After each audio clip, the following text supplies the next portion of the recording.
Hey guys, I'm back. Thank you very much for tuning in. It's been a little while since I filmed an orchid video, so I thought I would jump on here and do a little update. I'm just gonna show you what I have in bloom. I'm not gonna go through my whole collection. I'm gonna keep it kind of short today. I know that this is a scary time with what's going on in the world, so I hope you're all taking care of yourselves. I hope my little YouTube video can bring you a few minutes of entertainment and distraction during this rocky time. So thank you very much for watching, and let's go ahead and get started. Up first, here are a couple of my no ID Cymbidiums in bloom. They are really beautiful. The flowers are huge and numerous, and this yellow one is just amazing. It's such a nice bright color. And this dusty pink one down here is very nice too. The yellow one opened up a bit more recently. During my last video, I think I had asked if you guys would want to see a video about Cymbidium culture. I've kind of gotten the hang of growing them and blooming them, so I could definitely talk a bit about the care for these guys if you're interested. So I do have that coming in the near future. But yeah, these things are great. They're big, they do take up a lot of space, and they can be a bit tricky to bloom, but they're really rewarding. These flowers are huge, and the colors are beautiful on these things. Here is my Phaeus Lady Ramona Harris. Phaeus orchids are commonly called the nun orchid, and they are this really interesting terrestrial type orchid. Mine was labeled as just a Phaeus, but if you look up the Lady Ramona Harris online, it's usually listed as a Gastrophaeus. There are Gastrorchis and Phaeus, which are two, I guess, like allied genuses. And I think there's been some sort of debate as to like which ones belong in which genus or whatever. So I think that's why this is sometimes listed as a regular Phaeus as opposed to a Gastrophaeus. But I don't know too much about the background on these guys, but they are really cool, very interesting looking. They are intermediate to warm growing. I think most of them are from Asia. I think there might be a few in Madagascar also. They like medium light and pretty evenly moist potting media. This one came in straight sphagnum moss, but I think a fine bark or something would be fine too. As far as culture, I would say grow it like any other terrestrial orchid, or treat it a bit like an oncidium, like a zygopetalum or something like that. They have those kind of fine roots, and they appreciate nice moist media. These can grow into these really huge, impressive specimen plants with dozens of flower spikes, so I'm hoping mine will do well and I can get a really nice big bloom display next year. There's also an interesting way to propagate Phaeus orchids, which I think I want to try, and I think it would be a fun experiment to do in a future video, so I will be telling you guys more about that soon. Up next, here we have another terrestrial type orchid. This is the Ludicea discolor, which is one of the jewel orchids. As you can see, the flowers aren't very showy, but jewel orchids are usually grown for their showy, colorful foliage. The Ludicea has these really soft, kind of velvety, textured leaves with this really nice red striping, which is really stunning. When these get really big, they are really impressive, large, bushy specimens with that foliage. It just looks amazing. So hopefully this one will grow nice and big for me. Fun fact, the Ludicea is a monotypic genus, meaning that there's only one species in the genus, which is kind of interesting. There are other jewel orchids, but there are other genuses like Macotes, etc. So I believe the jewel orchids kind of form an alliance of a couple different genuses, and the Ludicea is only this one species. Culture for these is pretty similar to the Phaeus. They like a terrestrial type mix.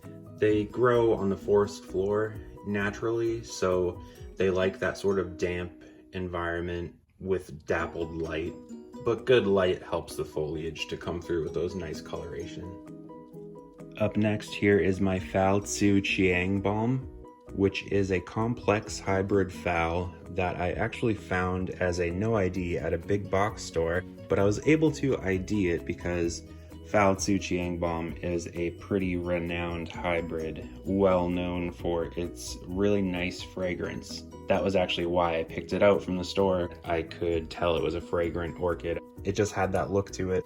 I took a chance on it and then found out that it was this really awesome fragrant phal. To me, it smells really similar to a Sideria japonica. It's got that very citrusy smell, which is really nice, and it can be quite strong on certain days when it's warm and sunny. It's a pretty powerful fragrance. I really like this thing. It's an easy bloomer. It's got another spike back there. It's got a nice form too. They're pretty compact, and it's just a really nice phal. Not bad considering I got it for like 10 bucks at a grocery store. Up next here is my pride and joy at the current moment. This is Angraecum germinianum, which is this really cool, unique looking Angraecum. Like most Angraecums, germinianum is indigenous to Madagascar, and it has these beautiful pure white non-resupinant flowers with these wispy, spidery looking tendrils for petals, which gives it this really interesting look, along with the long spur there. Like other Angraecums, the flowers are nighttime fragrant and they smell really nice. Similar to other Angraecoids, it has that kind of jasmine, kind of gardenia sort of smell. It's hard to describe, but it's really pleasant and quite strong actually too. I always recommend that everyone have at least one nighttime fragrant orchid in their collection. It just gives you something to look forward to when you turn the lights out. It's one of the easier Angraecums to grow in my opinion. An established plant can have many flowers on it as well. They can be quite floriferous. I have a couple other spikes on here as well. I think there's 3 altogether. I love this thing and I'm so happy to have it. Over here under my grow lights, we have Cattleya, Beverly's Blush, Calipana. It's a nice compact cattleya with pretty large flowers considering the size of the plant. I know it might be a bit hard to see it because it's sort of crowded on this grow shelf, but that's its foliage back there with these pointy leaves. They have a nice growth habit. And like I said, it stays pretty compact. It's a good option for people who might want one of those nice big pink cattleya flowers, but don't have the space for one of those big standard cattleyas. A lot of the nice big pink cattleyas are pretty large plants, so it's nice to be able to get that type of flower on a more compact plant, so I highly recommend it. It's got a really strong, pleasant fragrance too. It's pretty lemony, nice and floral and pleasant, but it's got a nice kind of strong citrusy note to it. Very nice shape to those flowers in my opinion. I like it a lot. Up next here is my Dendrobium Firewings, which is a bit of a repeat. I've shown it off in some other recent videos. The flowers just last forever, so as long as it's in bloom, I'm gonna keep showing it off to you guys. Firewings is a very vigorous and high-performing Dendrobium. It's pretty well known. Its heritage is mostly Latoria type Dendrobium, as you can see by the flower shape, but it also has Den Phalaenopsis in its heritage as well. So those are both 2 really easy growing, vigorous sections of Dendrobium hybridized together, so that's why it's such a popular hybrid.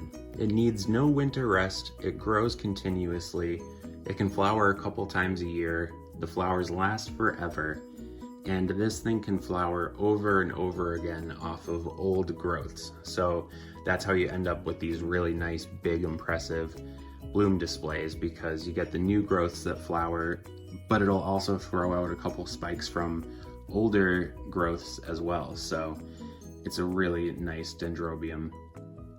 If you like that Dendrobium Firewings with the Latoria type shape to the flowers, but you don't have room for something that big, you could look at something like the chocolate chip here, which is part of that sort of section of Dendrobium. You can see it has that same kind of interesting shape to the flowers, but these are very small, little miniature Latoria dendrobiums, and they're great for that reason. They don't take up as much space as some of those really big dendrobiums, but you still get that interesting flower shape. It produces these sprays of cute little flowers that last a long time, have this really nice detail with the speckling on the backs of the flowers, and then you have that purple veining in the lip. It's mildly fragrant, but I don't find it particularly enticing. Sort of the same deal as the Den Firewings, though. It doesn't need a winter rest. Grows pretty continuously, blooms pretty well. Definitely worth looking into if you want a cool looking dendrobium but don't have a lot of space. I think that's all I've got for you guys today. I know that was kind of short and sweet. Probably not the most interesting video I've ever made, but I have some cooler stuff coming up in the future. I just wanted to post something to hold you guys over, and I was really excited to show off that Angraecum germanianum. Thanks very much for watching. I hope you guys are taking care of yourselves out there. We'll get through this thing. Just hang in there. Be safe. And thank you so much for watching. If you haven't subscribed to my channel, I'd love it if you would. I'm still kind of new to this YouTuber thing, so I'm trying to, grow my channel a little bit. And leave me a comment if you have any questions or suggestions for future video topics. I reply to every comment down there, so feel free to drop me a line and say hi. Thanks so much for watching, and I'll talk to you guys soon. Bye.